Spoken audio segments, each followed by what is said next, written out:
And yun, nandito tayo sa 7-Eleven para i-try itong ano nila, self-made na smoothies. So for today's, meron silang 4 na flavor. May mango, may green, may apple and banana, saka blueberry.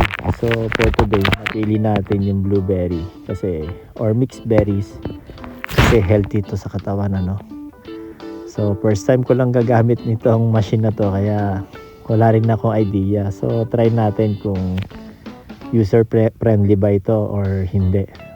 So yan, bayad muna tayo. So tingnan natin kung madali lang ba itong gawin. Yan, bayad muna tayo. Inas ko pala kung paano gagawin. Ito, meron naman nakasulat, kaya lang naka-Japanese yung guide nila, no? 3-step lang naman. So hindi tayo masyado maliligaw dyan. So bigyan ako ng straw, saka ito yung mismong smoothie pack. So tanggalin lang natin yung pinaka cover. Actually nagkamali nga ako dito, no? Dapat pala hindi ko muna tinanggal yung cover bago ni-scan. Pero ayun, i-scan mo lang yung barcode sa cover para mabuksan yung machine. Then lagay lang natin sa loob yung pinaka smoothies cup. Yan. Dito nalito ako, hindi ko nga alam kung saan yung pinaka button para sa start eh. Kaya hinahanap ko pa. Yung pala nasa harapan ko lang. Ayan eh, yun. So akas nakita na natin yan. So yan, ganyan lang. So far madali naman yung nila, madali naman yung procedure ng paggawa ng self-made na smoothies na to. So yun lang. So mabilis lang po ito. Siguro mga 1 minute lang yan na po, gawa na po. Let's see what happens.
Ayun, nandito na tayo sa labas ng store. Para i-try natin tong ginawa natin na smoothies.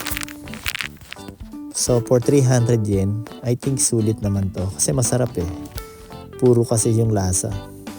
So yung health benefits nito, I think siya, okay na okay sa katawan.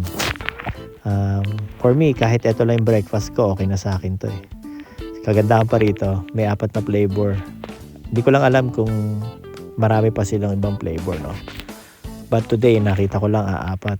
But magaganda yung flavor nila, yung variety nila. May mango, may apple and banana, may mix vegetable. So, na-enjoy natin to. Bye-bye!